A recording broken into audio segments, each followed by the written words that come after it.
DorkLair. Welcome to another DorkLair action figure review. Today I'm taking a look at the Mythic Legion's Vorthogg. So the reason why I'm kind of coming back to the Arethyr wave is because we are going to be seeing an in-stock sale soon. Yes, that has not happened yet. It's been a while.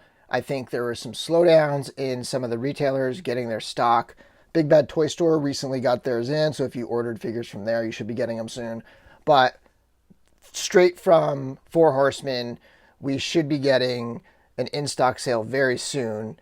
I'm hoping to give some insights on the figures that I would, recommend and so forth. And I'm coming back to one I haven't reviewed yet, and this is Vorthogg. And in my opinion, Vorthogg is probably the best figure in this wave. So if I could just recommend any one figure, you got a $35 budget, one figure, that's it. I would say get your hands on Vorthogg. Because that is going to be a figure that can kind of kit bash really well. It's an orc. Orcs are always done very nicely by the Four Horsemen, and it's just got a lot of parts too. It's a good value. So yeah, I highly recommend this figure. And when it comes to the in-stock sale, I do think the supply of this guy should be pretty big because he was a very popular one. So I imagine there's going to be a good amount of him available, but at the same time, the demand is going to be really high too. So get in there and grab it. And, if you follow me on social media, I will always keep people up to date on when the in-stock sales are going to happen and everything else. So let's get into this review. Vorthogg comes in the standard Mythic Legions box. On one side, you have the character biography. On the back, you have the wave and the other figures and the whole story of the Four Horsemen and the Mythic Legions and credits and all that stuff. And on this side, we have the Arethyr logo. So pretty standard Mythic Legions packaging for Vorthogg. Okay, let's take a look at the sculpt, paint, and details on Vorthogg. And here he is from the front. You can get a sense of his overall look and proportions. Vorthogg from the side. Here's how Vorthogg looks from behind. Here he is from the other side, and back around to the front. And now bringing it in for a nice close-up of Vorthogg. Here's a look at that head sculpt. Very cool looking, brand new head sculpt. This figure has a ton of new parts. This whole wave introduced a lot of new parts and pieces, different head sculpts, and armor bits, even the hands and the feet that are unarmored and stuff. So a lot of good new stuff going on in this wave. So there's a look at his head sculpt. Very cool bearded orc. And then here's a look at these brand new shoulder pauldrons. They're massive with these spikes on top. And I gotta say, the paintwork on these Arethyr figures is just such a next level amount of weathering and washes and details. Take a look at the other pauldron right here. Awesome sculpt. I think the sculpt work is a factor in that paint because it's creating all these little super detailed nooks and crannies for these washes and dry brush applications to attach to. Same thing with that chest. You can see in the corners the grime. I love this chest piece and I love the way it's painted. And I'm going to show you another figure with that on there later. The arms are the regular arms. The gauntlets are the regular gauntlets from the original sort of orcs and stuff. But of course we have the one set of the new hands over here. These are kind of the action hands, I guess. Here's the really cool looking new belt. This belt is the same one that came on Magnus, but I think the front piece is different. So they can swap out that emblem on the front. Brand new skirt piece. This is a fabric fur. It's their typical faux fur, but this is used really well. Usually their fabric pieces aren't great, but this subtle use of it works really well. You pop his torso off, and then you put that on, and then pop it back on. And then the rest are, the legs are the same, and then the greaves or the lower half of the legs are the same orc ones. And of course he's got the new orc feet. So very, very cool. Awesome paint applications. Just so many nice little details all up through this figure. Now let's see how Vorthogg looks next to a few other figures. First up, we have the Red Shield Soldier and Arethyr himself. Next up, a couple other green boys. On the left is Thwick the Goblin. That is a stock figure, fantastic figure. On the right is a custom orc. That's actually a purpler that I painted.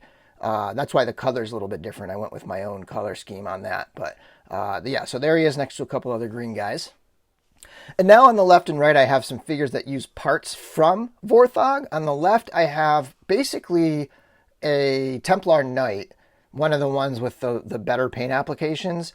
And I took Vorthogg's torso and put it on, swapped it out for the Templar, and then I found a skirt piece. But generally speaking, that's mostly Templar Knight and then Vorthogg's chest. And then on the right, I have scaphoids, pretty much everything. And then we have Vorthogg's legs, arms, hands, feet, and head.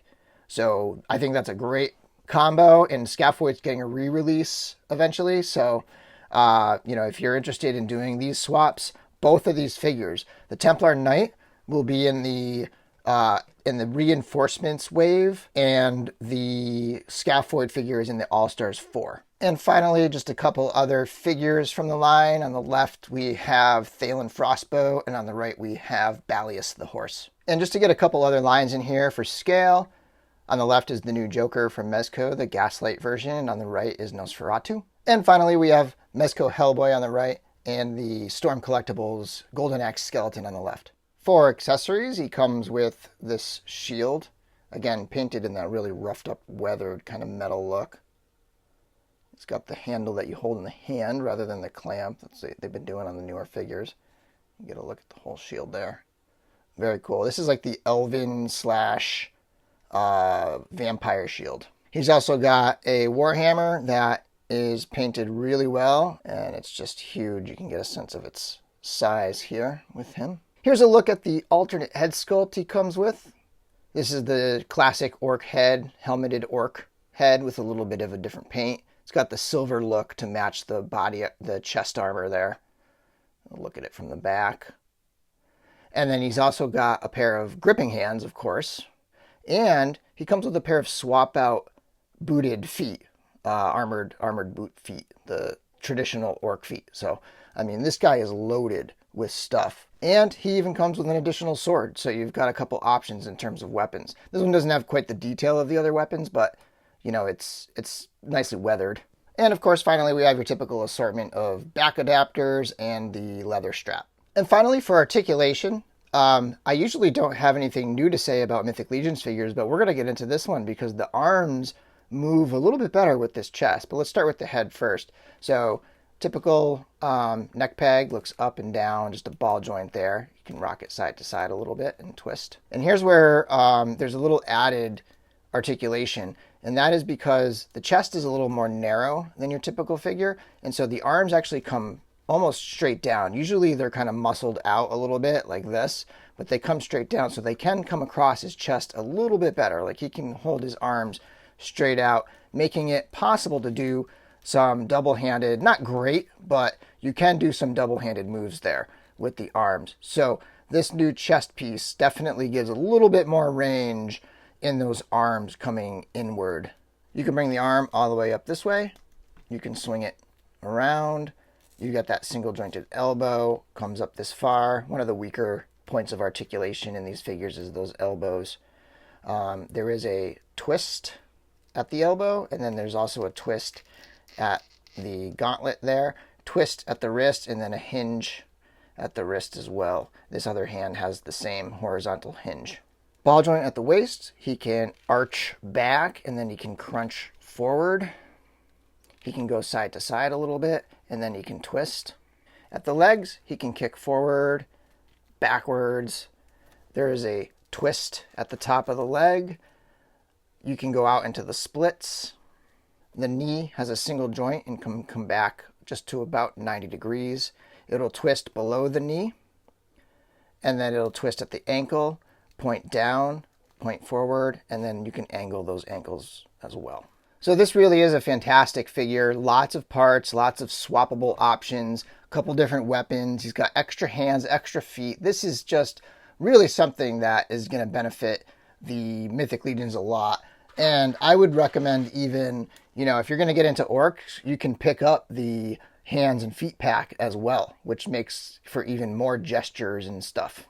And one of the nice things that I didn't even mention about the feet is that they do come with the pegs on. Unlike the kit that comes with the extra feet, this figure comes with the extra pegs, and it's a lot easier to peg this part in than it is to peg the part that goes into the foot. So that's really cool too. Just an extra little thing that just makes this figure stand above and beyond a lot of the others. I mean, the whole wave is fantastic. It's a killer wave, but so that's even saying a lot for this guy who's the best of the best, right? So awesome figure. Highly recommend it. Thanks for watching my channel. Remember, if you want to be kind of in the loop about updates and releases and when the in-stock sale is going to come or strategies about the in-stock sale, follow me on Instagram at DorkLair. And until next time, may the force be with you. Follow me into the door.